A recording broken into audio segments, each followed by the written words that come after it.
Hey guys, today we're going to do a quick video on how to tell the difference between cellulite and skin sag. They can look similar, but there are a few features that I think are key to knowing the difference. But before we get into it, make sure you're subscribed if you like skincare content from a board-certified dermatologist, and go ahead and hit that little bell notification because that's going to turn on notifications for you and YouTube will let you know as soon as my videos go live. Ripples and dimples appearing on the buttocks, the thighs, not uncommon. Especially in women. I want to emphasize that cellulite, skin sagging, these are not bad things. Don't feel bad about having these things. They're perfectly normal. Don't let these things limit your life. Don't let these things stop you from doing activities like going to the beach, provided you wear sunscreen, sitting out by the pool, getting in the water with your kids. Don't let these silly little things stop you from doing that. And don't obsess over the appearance of your thighs because these are perfectly normal human features. I want to make that disclaimer because in the age of social media, with all of the face tuning, body tuning, photo editing that goes on, filters, etc., our brains are starting to get rewired into having unreasonable expectations of one's physical appearance. Remember, what you see on social media is not real. Saggy skin is skin laxity. It's a perfectly normal age-related change that reflects decline in the abundance, the quality of collagen in the deeper layers of the skin, as well as elastin that kind of gives the skin snap and bounce, firmness. So both of these things decline. And then the overall water binding ability and hydration of the deeper layers of the skin, it starts to decline as well with age. And so it's just not as bouncy, it's not as firm, it's not as supple. And so you get skin laxity. It's perfectly normal. It makes the skin fold and crepe, and then it's that loss of elasticity that makes the skin sag in sort of a linear fashion. Where it makes an appearance and where you can be confused, is this skin sagging or is it cellulite, is it tends to occur on the buttocks. And it also can occur above the knees. And women notice this as they get into their wiser years in particular, that the skin on their thighs above their knees is more saggy, just age-related change going on, gravity. Now, skin laxity, it's normal, again, age-related change, but it can be, the onset of it and severity of it is accelerated by lifestyle factors. Sun exposure in particular, so getting a lot of sun exposure, unprotected sun exposure, that is, and or ever using a tanning bed. Those things, they activate processes that destroy collagen and elastin. That's what leads to premature skin aging in the form of skin laxity, aka sag. Women will also experience this to a greater degree than men. It's unfair, it's just the way that we are made. And when you go through menopause, as estrogen levels decline, your body does not make collagen or repair collagen as efficiently. Estrogen plays a key role in that.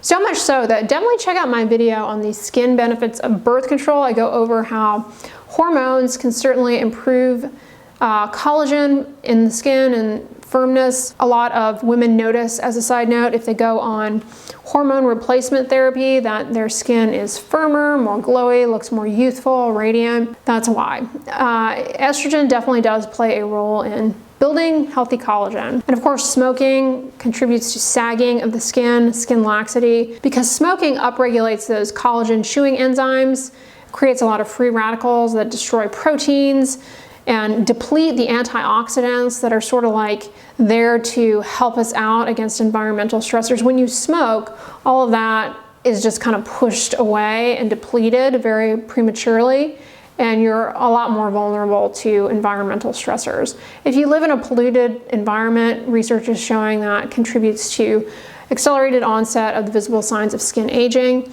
And of course, if you consume alcohol in excess, that is well established to age the skin more rapidly, because alcohol, it actually can make you more sensitive to the sun, and it depletes those antioxidants. And we have evidence that people who drink alcohol in excess, they have deeper wrinkles, more premature skin aging. What do I mean by drinking alcohol in excess? More than one drink a day in women and more than 2 in men. Again, not fair, men get more alcohol, but That's just the way it is. Cellulite is even more frustrating for people who are bothered by it, because cellulite really doesn't have anything to do with your lifestyle factors, to a certain extent a bit, but really you're either going to get it or you're not. It's largely genetic, and what it has to do with is, rather than loss of collagen and elastin in the deeper layers of the skin, it has to do with these little fibrous septae, they're called, and how they're oriented. They tether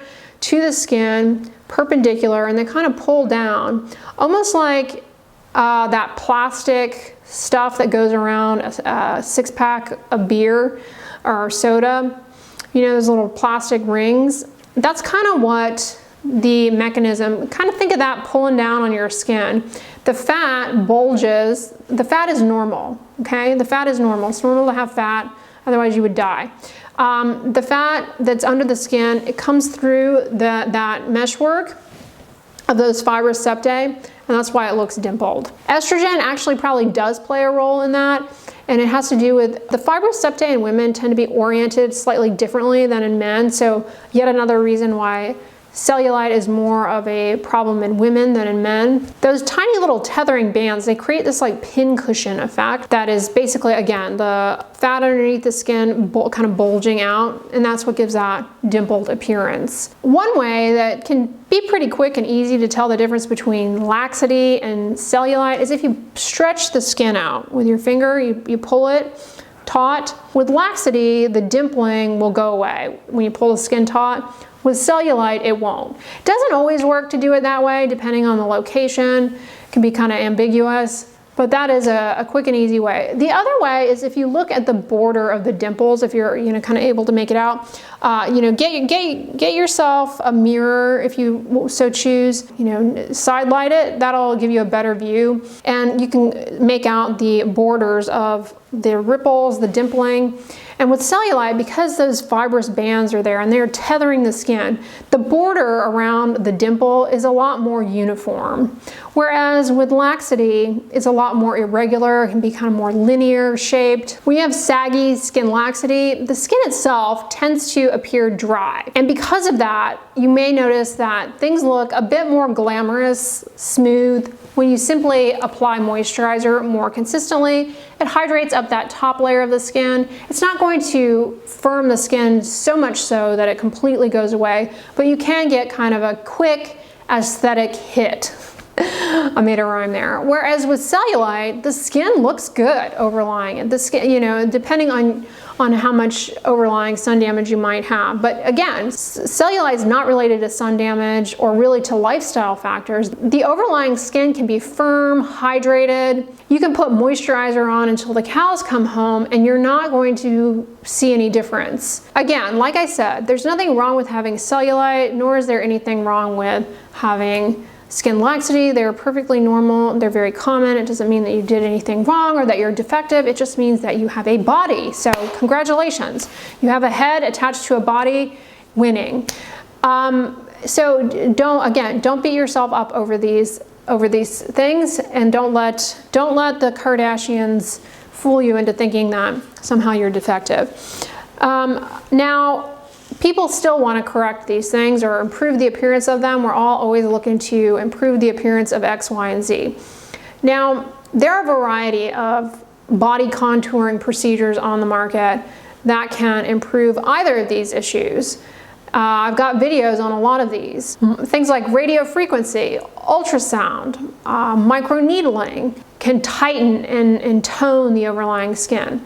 Microcoring, I have a video on to tighten saggy skin. So check those videos out on cosmetic procedures. But what about ingredients? Let's get a dose of reality.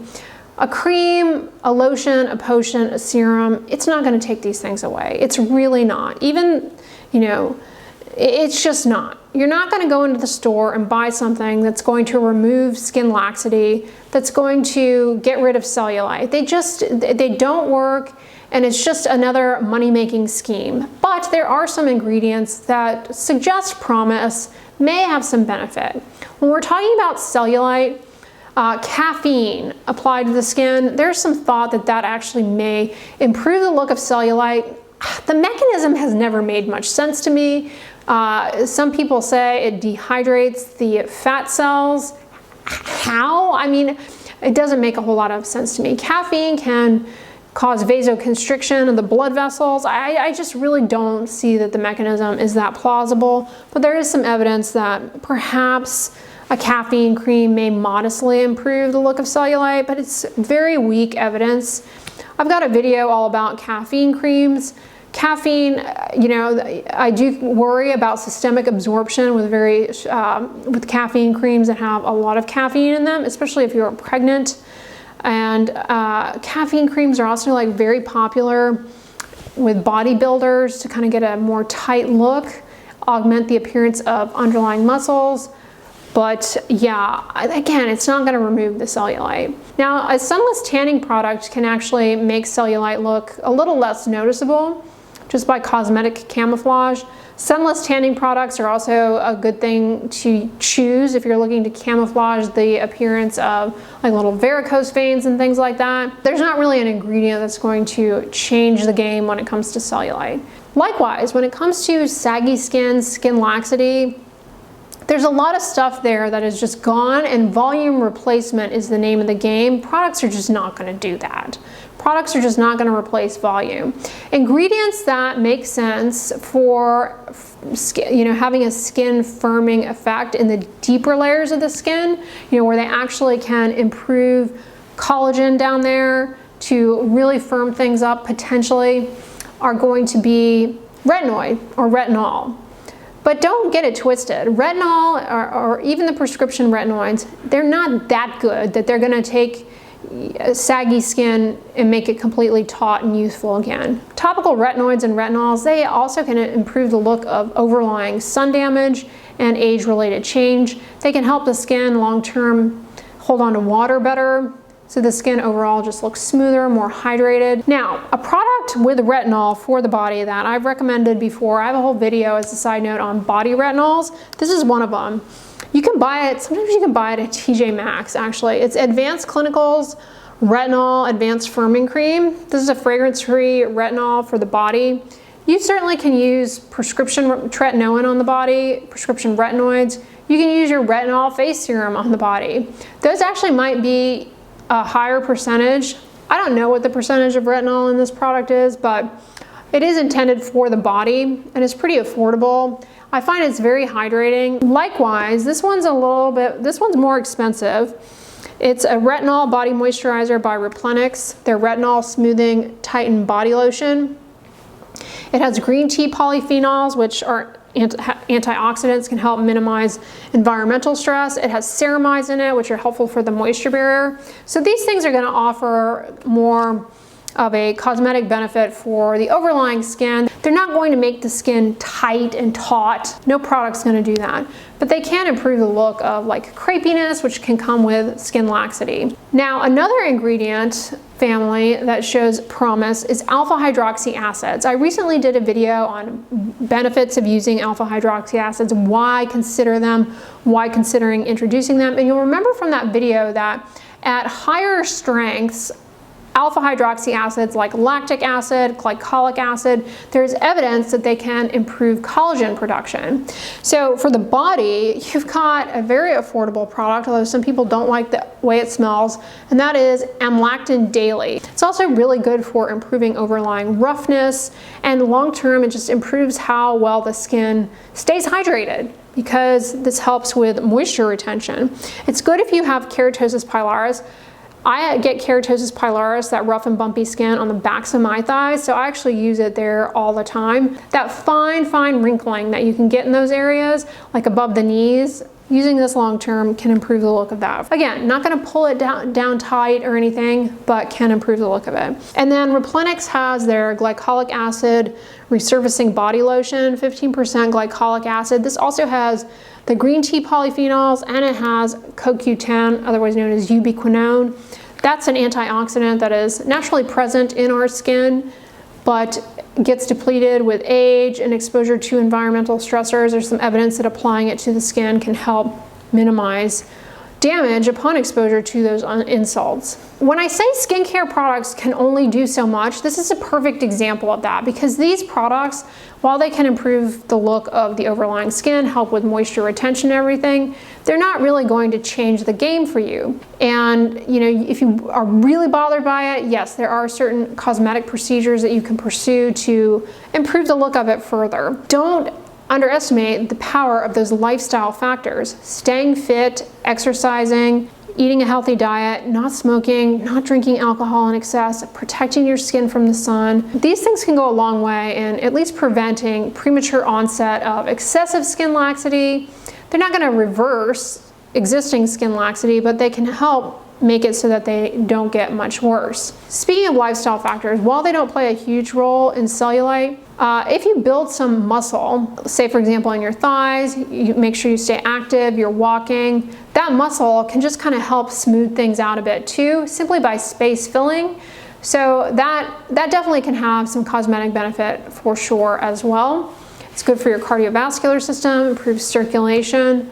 Stay active. Sedentary lifestyle, forget about cellulite. It's just not a good thing to be sedentary. I can leave you guys with anything. It's that skincare products, you know, they only do so much for most things. They only do so much. Lifestyle factors, that's really where you need to be dialing in your efforts. Eating a healthy diet, getting in fruits and vegetables for antioxidants, for nourishment, for fiber, which is so important for good digestive health, that is directly linked to skin health and skin radiance, and not smoking, not drinking alcohol in excess, making sure you are active, staying active, and you don't have to be doing some insane workout routine. Walking is so underrated. You can get really fit simply by walking. You can get in very good shape and improve your health by walking.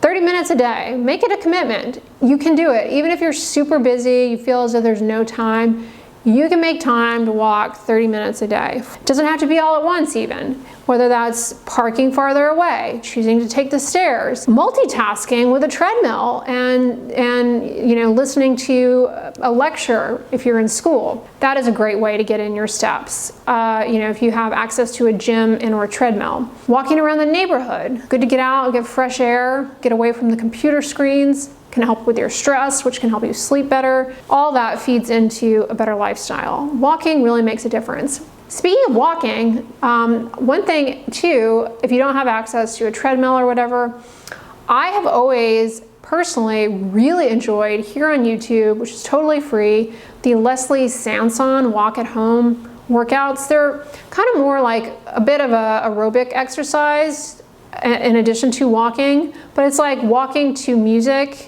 And it's a bit like a combination between walking and jazzercise, but it's a good little workout. They have a few lengths of time of workouts and they're free. I do those all the time, like when I'm traveling and maybe I don't have access to a gym, I just pop on a Leslie Sanson video if I've been sedentary all day and I feel like I at least got my body moving in some capacity. All right, you guys, I hope this video was helpful. I want you guys to not ever feel bad about these little insignificant things of skin laxity and cellulite because you are amazing and these things don't need to be corrected. If you guys enjoyed this video, give it a thumbs up, share it with your friends, and as always, don't forget, sunscreen and subscribe. I'll talk to you guys tomorrow. Bye.